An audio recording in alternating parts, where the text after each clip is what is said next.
niya ng mga functions na perform calculation. So again, it's the process of minimizing the volume of data while maintaining its integrity and relevance. So hindi pa sabot na reduce stock values, sacrifice na rin mo ang integrity and relevance. Sabat na maintain niya po. Gusto niya po na mabilin. Hindi kay tungkol di mag-reduce, tungkol po yung tanggal. Ang mabilin, useless na. Maybe may mga patterns na mawala or mga insights na mawala.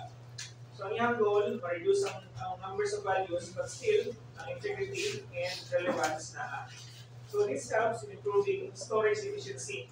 So muna number one reason yun ang mag-reduce na. Diba big data itong istoryahan natin? This big data, company niya is big storage. So we will perform reduction for us to save storage. Then, processing speed. So obviously, kung nagkan yung data, ang sa pag-process din mo na inay yun.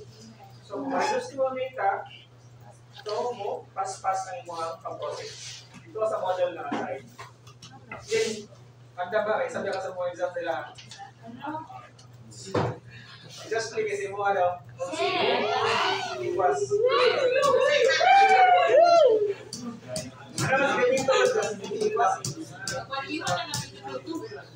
Okay, sige. In data analytics, working with passive data set can be computationally expensive. So muna, expensive niya pag-calculate because na kaya. So pasabot ito ang process niya na isinay. It requires more CPUs ba to perform calculation. So puhon, kung mag-perform naman ng mga data mining puhon, observe din yung nalugay sa mga man.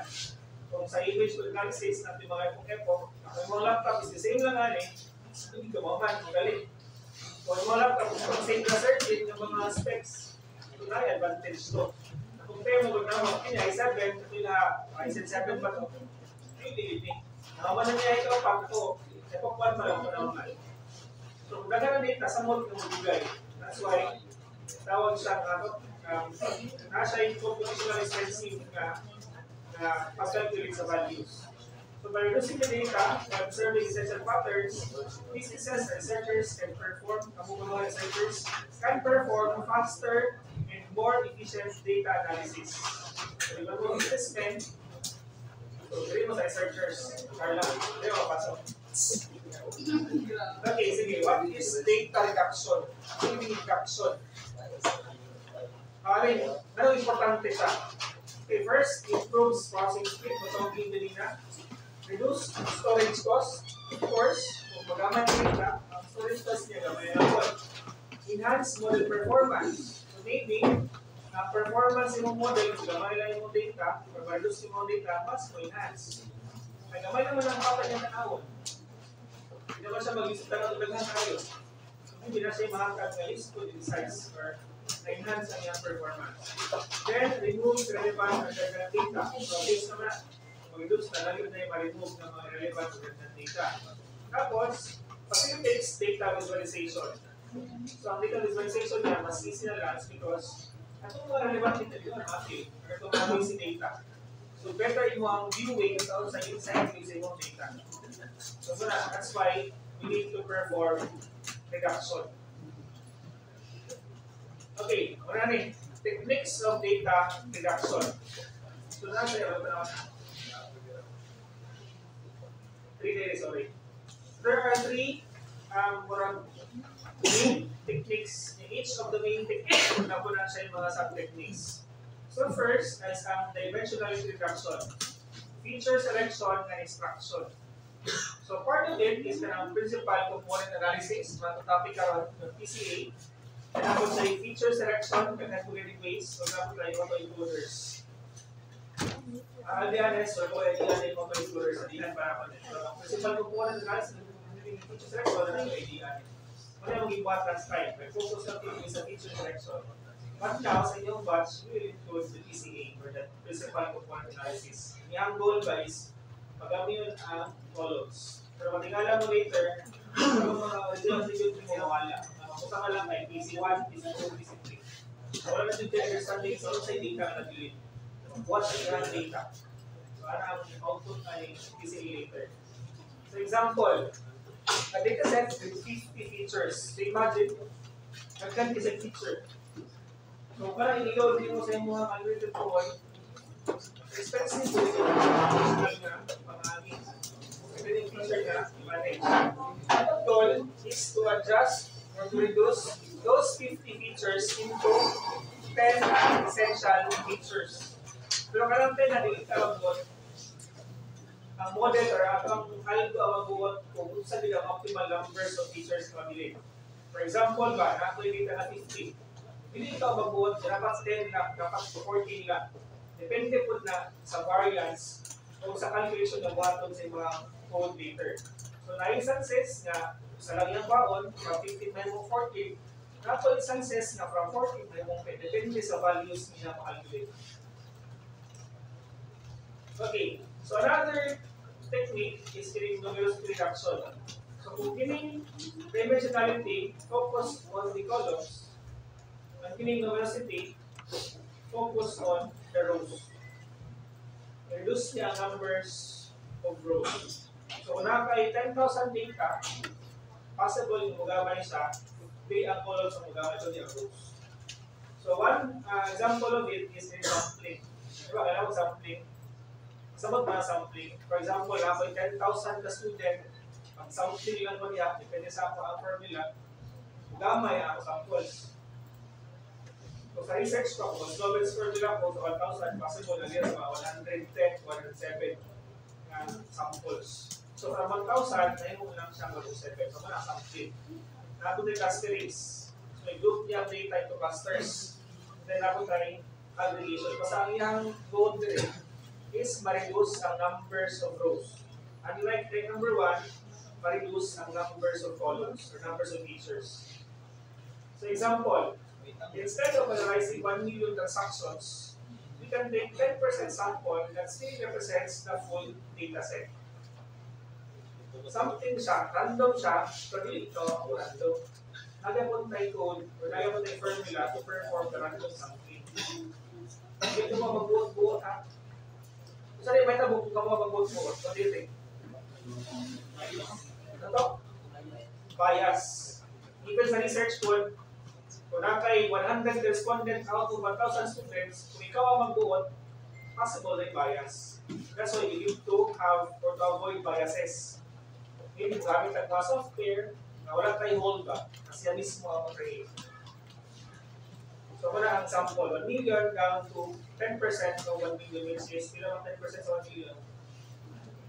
100,000. Okay, number 3, number 2 lang ang maganda is data compression. So, kining is mostly nagamit for images. So, for example, the image stored in JPEG format are compressed, reducing storage without video quality or loss. So, nagamit sa mga image analysis. So, probably, yung mga capsule, hindi na mag-compose. Hindi mo magamit dito compression. Ang term na ang ginagamit sa image is augmentation. High instances, in lesson, magamit na mo ang pixel. Instead of very high pixel, magamit ng pixel, magamay of course, ang image size. Kung gabot tayo augmentation nga, ipang-crop mo. For example, kaya kung kayo ng image sa dahon, dahon ba, yung mga target, dahon sa bangga. Kung kayo yung image, dahon na alam ka rin, gusto ko na pilot din mong walay tulos. So, tayo world augmentation ng metabolic graph. So, ang tawag part ng salita compression. Pero again, our focus this afternoon is the principal component analysis. Then naman siya. Okay. Definition. Powerful technique used to reduce the number of variables. Ang variables ay mean there is some features or numbers of columns. Tapos, or features in a data set while preserving important patterns. So again, doon mag-remove ng data, mag-remove ng columns, so wala yung mga important patterns na kapag relevant niya po ng data mag-ibig. So example 3. Imagine you have a data set with 50 different columns. Imagine that yung mga columns 50 features. Some of these columns may be unnecessary or highly correlated with each other. So may example ng unnecessary. For example, ba nakakay data sa student. Yung ibaon is kung pila ka student ba ang mabagsak or kasi mo ganang para may forecast. One good example na molecules na data is kanang student ID. You think ma-contribute ng student ID sa forecast na pila kang mabagsak? Maybe ang grades. Previous grades niya, thesis niya, kasi ang mga values, relevance niya sa forecast kung pila ang mabagsak. Pero kung kaya ang student ID lang, magiging siya relevant. Possible pa ang second third. Diba? From predictor siya, mabagsak o dili. So, kada ng student ID, dili na siya predictor sa imong forecast, may forecast yung mga passing or failing numbers. Okay, so PCA helps by compressing the data into smaller number of meaningful features without losing too much information. So ako, hindi ako na-explain ng PCA yun kung yung sa linya. Ako lang kung saan paggamit sa output niya. As to the reason na sir, for lang ang nabili, yun sa pag-calculate na siyan pa capacity, algorithm na performance. So kung ba, walang ka sa function ng PCA, okay, mag-call ko ng function na kung alam siya become optimal input the features na nila, wala dito ang role niya. So ang code is that is wala mo balon. So if you want to dig deeper, pwede ko yung mag-study na. So di ka mo siya dig ng sa itong subject. Ito wala ka, wala ka sa gamit. Okay, having too many features, also called high-dimensional data. So when you have mga data po sa inyong capsule, about 50 features, 50 columns, so tawag niya is high-dimensional data. If scenario, then you need to perform data reduction. You can use PCA, you can use feature selection, or any other pangamamahal techniques. Okay, kasi mga possible negative effect kung high-dimensional ibang data. First, overfitting or poor generalization. Kasi masabot na niya. With a model has to meet many features, it can learn patterns that only exist in the training data. Kasi masabot, daghan daw kayo mga columns or features possible na overfitting, meaning anay mo ang model ko gapo na sa performance o imong i-load po niya sa iyan is coming from your training data. Pero kung sa actual data na, baba na yung performance. That's overfitting. So, muna mga possible negative impact kung high-dimensional yung data. So, through reduction, avoid the prevent. Another negative effect, force of dimensionality. So in high dimension spaces, data points become sparse. So not sparse. Not sparse. Search daw sa sparse. Sparse. Kapag daw kayo mga data for high dimensional spaces, data points become sparse. Sa sparse.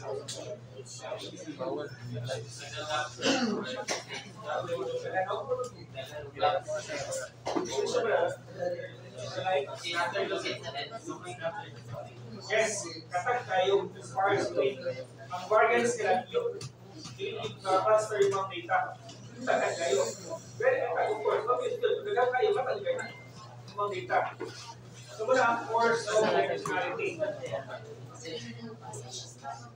Ang bias naman is ang calculation kung sa kadong tulis data. Ako para po, ano ba, analysis of variance. Pag nag-i-out yung data, hindi isa related. Diba? Saan po na yung murag, that po na lumato, murag scatter plot, kailan mo scatter plot?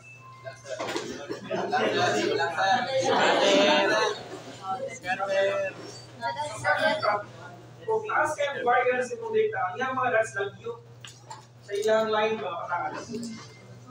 Kung baba ang iyang variance, meaning ang data niyo mo, compress, locals, meaning may ibang relationship pa, patterns between those data. Ang lang yun, para kung mga data sa ilang linya. So, muna ang variance. Muna ang tayo tawagon po niya, ano ba po, apart po sa feature selection. Ako ka ng mga terms nga, bias po. Number 3, Increase computational time memory use. So obvious. Kung wala ka na-perform reduction, yung ginagina, may increase ang iyang pag-compute. Kanyang time ba, pag-execute sa mga model. And then, of course, task ko lang yung memory use. Kaya data, napagod ang consume ng memory. Then, difficulty in interpretation. So, daghan yung data, very diverse, ako kayo, gusto rin interpret. Kung gamay lang, mas na-interpret niyo mo. Diba? Nakuha niyo ang point. Okay, number 5, data sparsity or redundancy. So in many cases, data set contains highly correlated features. Example, high TCM and high inches. For example, marami data na makuha na yung nana. Redundant na siya. So, hindi siya literally redundant, balik-balik ang data. Pero ang purpose niya na high, nagbalik-balik. Dahil lang niya measurement unit. ICM, na po inches. So, dapat isang niya ang makakagay. Mag-reduce ka na. Okay, kaya sample ka. Mamanta sa yun. Okay. So, muna yung data. Ang akong screenshot na rin is 20 lang. Pero for 20 lang po. I-open na.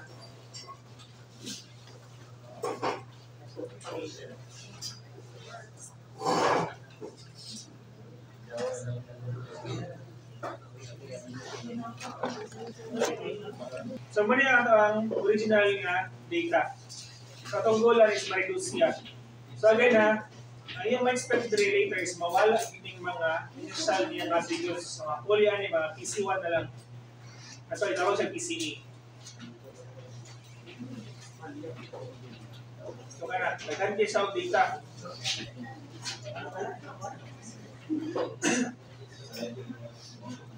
Again ha, dili kita ang mo decide kung pila ang ibilin or pila ka number of pieces ang atong ibutang or ang ibilin. Depende sa iyang pag-calculate sa iyong data. Kung saan ang optimal. Kaya naman kung nag-set na threshold dapat 90%, 95%, ang pinakababa 90%. So yung calculate ka rin diya kung pila ang pieces na mabilin based on your given threshold of 90. Siya mo perform na.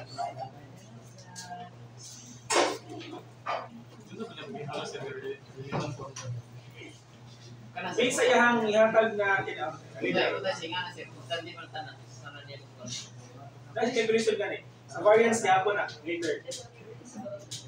Pwede nga part no? In variance. For example ha, ang iyang target is ang variance mabilin is 90 to 95. Yan ang i-calculate kung pila ka pieces ang mabilin. Kana. Siya mo perform na ilikita. Ang code mismo ang perform na. So nakita niya na need of 15 or 13 lang ka pieces para mamot ang variance. Alam mo siya ang niya later. Ito na total para mamot 90. So 9 ang ilangan or 13 ba? Depende sa pila value each of the pieces. Okay, sige. Again, muna ito ang muna ito ang initial value. Ang iyang name is Realistic Healthcare. Pero kaya hindi realistic. Ang nagbuhat na sa account sa kuha is kuha ng GPT. And to create a Python code that will create a realistic data that will be used for PCA samples. So, ang nagbuhat na rin, ang kuha na gapon, ang GPT lang. So later po, sa inyong mga capsule, kung naman mag-gather na data, naghan kayo, perform gapon mo o PCA. Okay, first, sa buhaton, of course, sa purpose i-load na ito ang dataset. So sa file name ito, Realistic Healthcare. Real to ba? Real.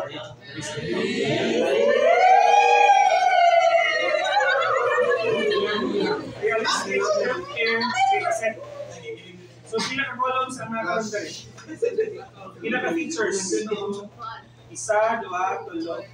May wala. 1, 2, 3, 4, 5, 6, 7, 8, 9, 10, 11, 12, 13, 14, 15, 16. 16 ka data. So, i-load. So, reset na. Again, load. Kabalo man, di ba? Kapag load. Then, ito i-verify kung na-load ba. Let's check. DF. Ma-verify po din mo dere ang numbers of rows and numbers of columns. So, there are 100 rows and 16 columns. Next. Yun na. Total na, drop ID column not needed for PCA. Meaning to say, kung tanaw na ito karoon na ito ang data, wala na pin.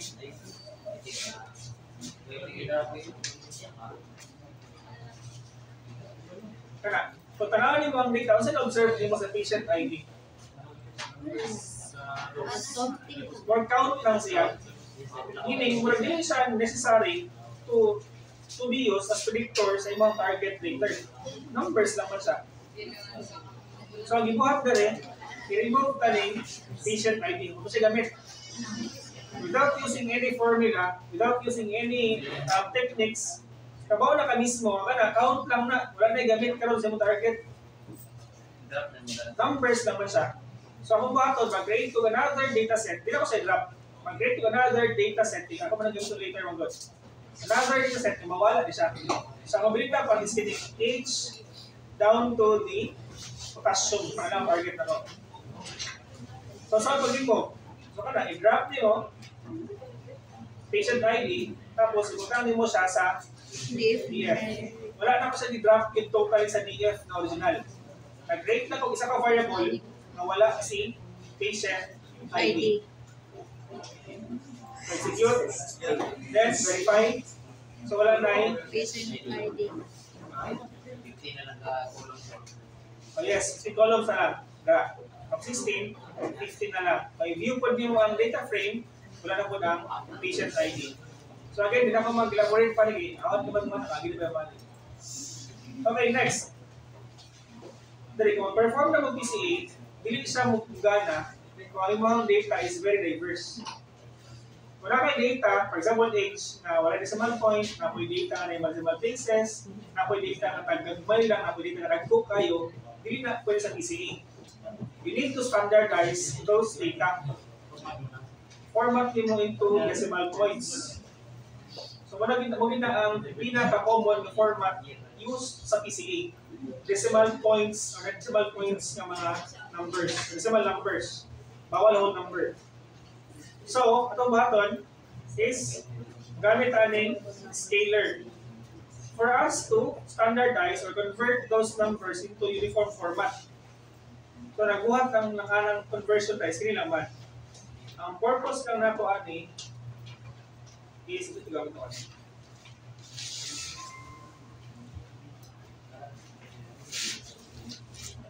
Asa wala ko na? Nakay purpose niya ka rin ito.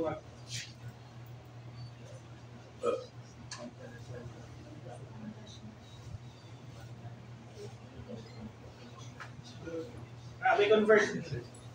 So once ma-convert ang data, mabutang siya karon sa another variable na x scale.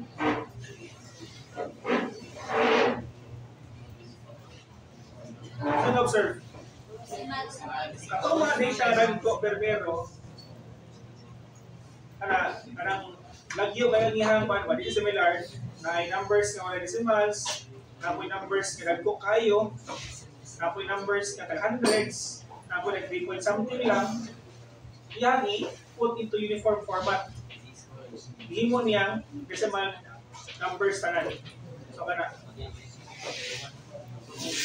Standard kasi yan, di ba? Standard na. Wala yung nagko, wala yung nagpay. Tapos, kung siya na-observe sa iyang columns, Naka-number. nawala ang iyang label. Pag siya na ulit nawala yung label, bakit bang good kung nawala ba? So, ang ibuhat na, doon kong codes ko rin, na upat, ma-retain ko yung values. Ako sa buna, para ko na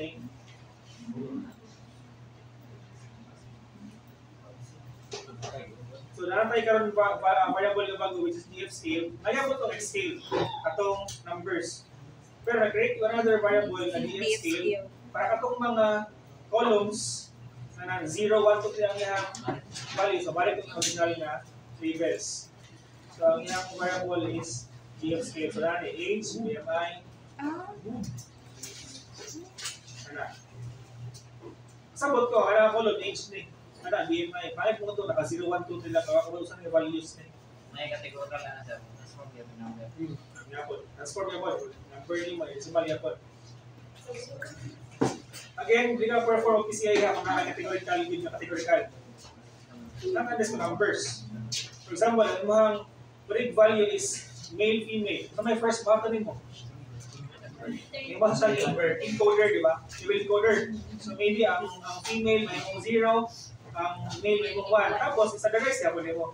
So, ano yung process? Hindi ka pwede mag-standardize dito so kung naka-worded siya. Calculate mo na. Okay, next is, ano ang parts na apply ito BCA? So, direct. Atong i-apply ang BCA.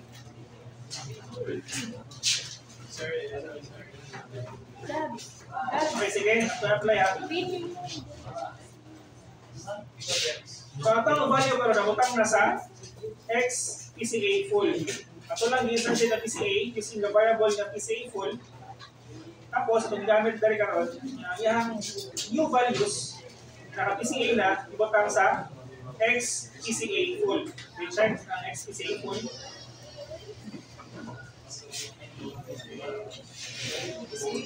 So, in-observe ninyo. Kung may compare ang values na rin na karon na may nakasapan.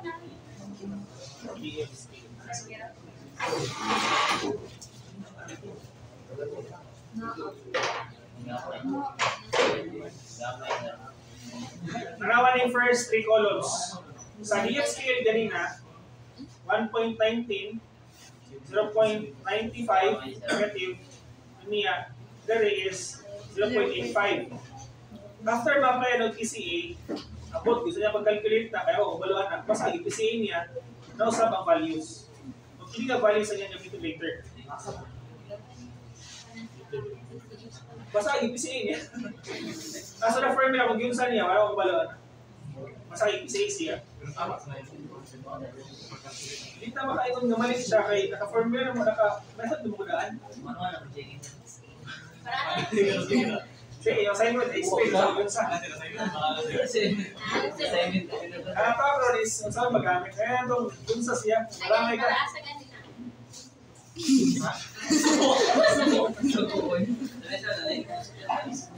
Kaya na, umarin, umagod ka sa ito yan.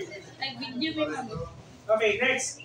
After the PCA, yang i-compute ang variance. Mo ni ang deciding point kung ila ang optimal karon nga PCA stated. Ila column lang ang bilin. So diri calculate ang variance. Mo itong how scattered ang imong data. Pagkahuman, mo ni itong i-set ka threshold. Dapat itong threshold dili mo ubos of 90%. Di mo po na prescribe sa PCA. Dapat 90 to 95 or kung mahimo 100, 100. Pero ang lowest niya, 90. That's why 0.90 atong ibutang na rin. Okay, optimal.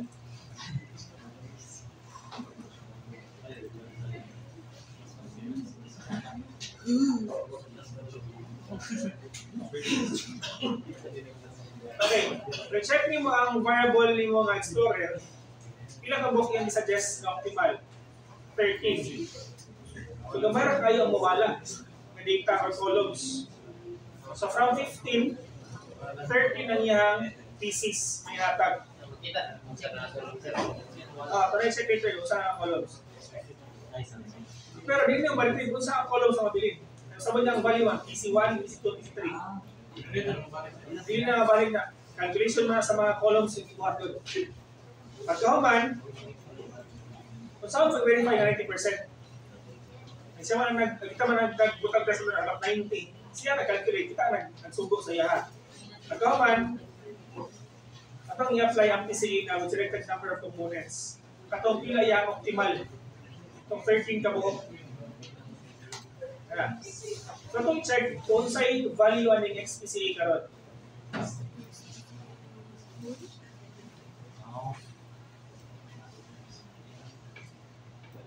Pila yung 13 to, diba? 1, 2, 3, 4, 5, 6, 7, 8, 9, 10, 11, 12, 13. So 13, nabuok na lang. From 15, 13 na lang. So para mga value niya, again, ano kung wala na, ano na yung muna yung ano. Basta kayo, kasi siya. Okay, next. Himo na to og PCA gitong di ba dai? Alay himo na to PCA itong iyang mga columns from 0, 1, 2, 3 dapat mo PC1, PC2, PC3 na siya. So bring apart na. So nasa DFCA, PCA. Wala ako nabot ng PC1, PC2.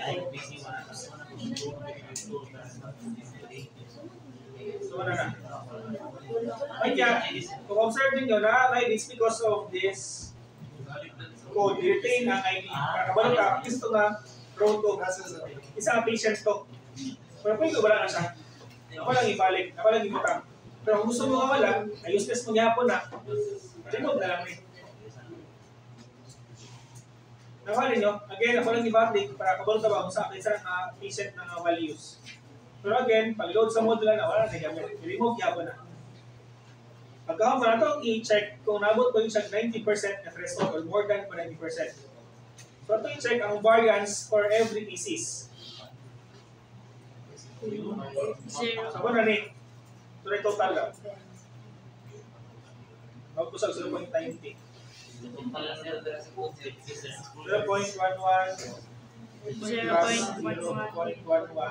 plus 0.09 plus 0.09 plus 0.08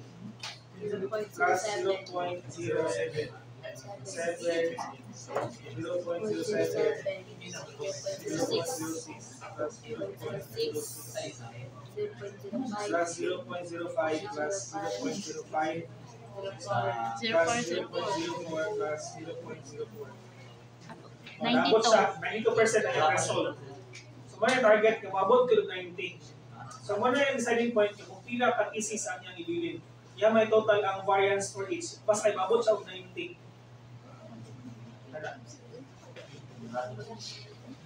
So, muna ang process sa PCA. Tapos, ano yung mga na-create na bago na dataset ka nun, ready for loading sa model na nakunuhan. Kung na kailangan pang buhaton. Ito ito mag-train na mag-model. Kung piling mong code, babot si 90. Hindi mo kumaliya mo. Hindi mo total ang 90, sir. Mamot yung 90, hindi mo na code. Mamot yung isa sa 0.90. Tapos, kung reverse nyo mo na, for example, kanina, prescribed bang good, dapat 90 pataas. Kung hindi mo mong 80, ito i-check kung kasi may tawag sa yung cases, baba ba, mataas ba, i-check ha. Sapos-sapos-sapos.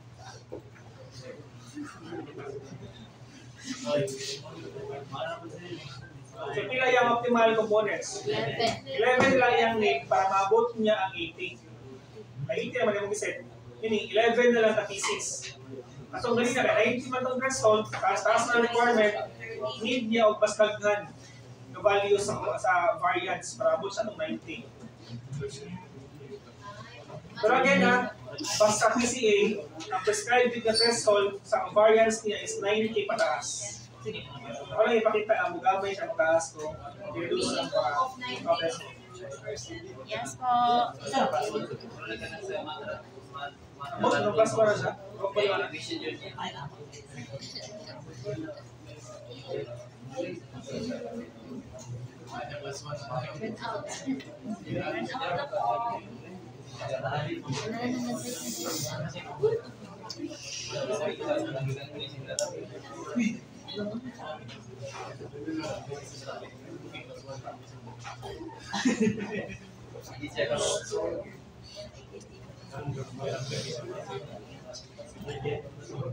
Okay, so nakuha unsay yun sa pag-decide niya kung pila ang optimal na features based on the variance of this species.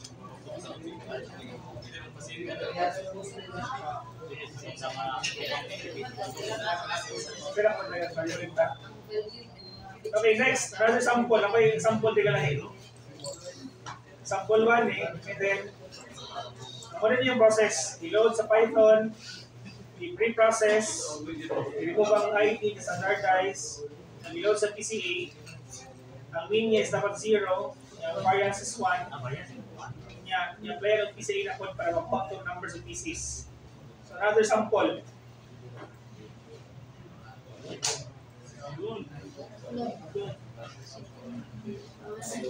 Sample to. So, kaya po yung Excel. Wala na-create niya bago. Wala na-create niya bago nga file because of this line of code. Na-create ang bagong Excel file. Ang name niya is done. Nag-contain na ito ang imuha mga pieces na. So, yung mo i-check. Ang imuha new dataset. Itong PCA done. Wala na yung values. Wala na siya. Realistic healthcare dataset PCA done. Okay, right taglahin ang board sa sample. So, 11 bagyapon, 13 bagyapon ang niyang yatag. So, pini is, isa na siya, customer. Murag, pini nga dito set. Pini.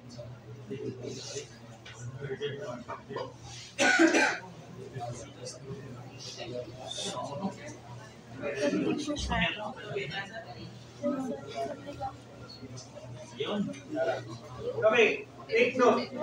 Dili ko maka-perform ani dito kung ang inyong data is napay-missing, napatumardan, na naman ma-remove to. Naman tinulo niya mo data before ka mag-reduction. Okay, mga sa mga mapagkaan mo din yung mga calculation sa pinakabuok ng mga optimal na features kung napaka-missing, napaka mga outliers. I-perform lang before hindi siya i-perform. Okay, kini. Another sample. So, financial na dataset. So, ang nature sa iyong data is muraog. Utang-utang. Si customer, nasa info niya, utang-utang lagi loan.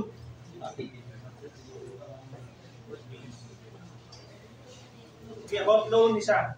Kung observe po ninyo, kini, categorical mo dito, di ba? 1-0. Kung utang-utang sa dito siya, kung saan 1, saan 0. So, observe na ito, ang iyang data, lahi-lahi ng values or iyang format. Nagagko kayo, abot itong gagmay lang, abot itong 10,000 tampon, abot itong decimal points na numbers. So, ako sa standardize, import na mag-apply o PCA. So, una kong code for the second set. Same hapon, i-load ang dataset, i-remove mapadili ko. I-load ang dataset, which is itong financial dataset.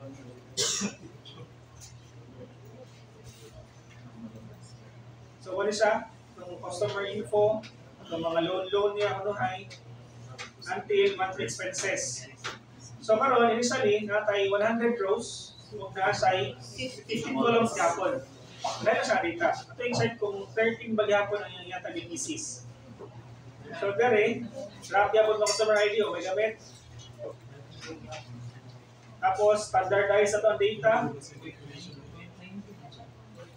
So, mana ni, pag-drag ko, ugag pa yung data, uniform na. Sa mga po sa tanan. Pagkahuman, applyan o PCA. So, ang next PCA full, mana ni. Tapos, compute ang iyang variance. Tapos, mag-suggest siya og optimal or mounted siya optimal na numbers of pieces based on your threshold to be set. So, same niya po, 90 ang ihatag. Pagkaman, i-apply itong pieces. Tapos, itong PC na yun. Ang XPCA manggod, wala pa siya ng PC1, PC2. So, after ni ma-execute ni, so from indices, 0, 1, 2, 3 ang iyang column names, may mo ng PC1, PC2, DF, PCA. So, nga ni PC1, PC2, PC3, and so on. Pagkahuman, ito i-print ang iyang ito mga variance. So, pili yung suggest na optimal components, 10 lang. So, from 15, 10 lang. Ay, 10 lang na pieces, mabot naman yung 90. Ito check control, mabot naman yung 90.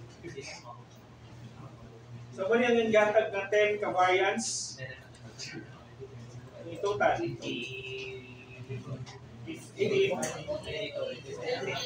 plus 0.30 plus 0.11 plus 0.09 plus 0.08 tulo, no? Plus 0.08 plus 0.08 plus 0.07 plus 0.06 plus 0.05. Good. Isa, 19.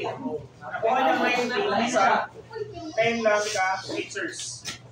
Again, kung i-reduce niyo mo yung mga threshold, which is 3 siya prescribed, gamay po ng number of optimal components. Pero again ha, ang prescribed is 90 pataas. Sir, question, sir. Automatic na na siya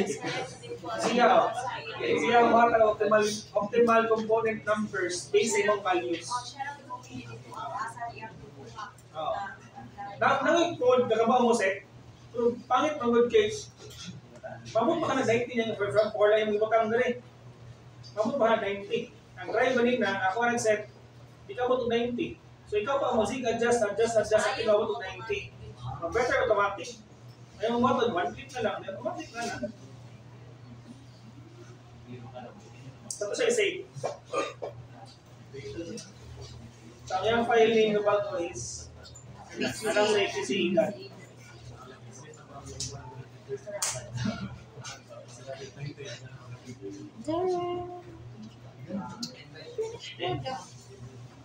So di ba kasayon? Click na kasakon. So ako kung kini ang sa ano sa film.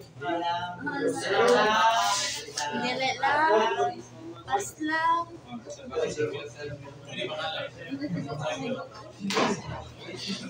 Tunaw na eh.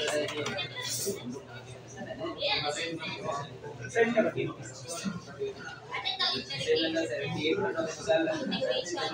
Dua ka bitin yung tools. Send ko na website. Na-picture mo kung ako nang i-upload sa PC ang file list mo. Okay, sige. Sabot ka. Yun. Sabot pa di ay.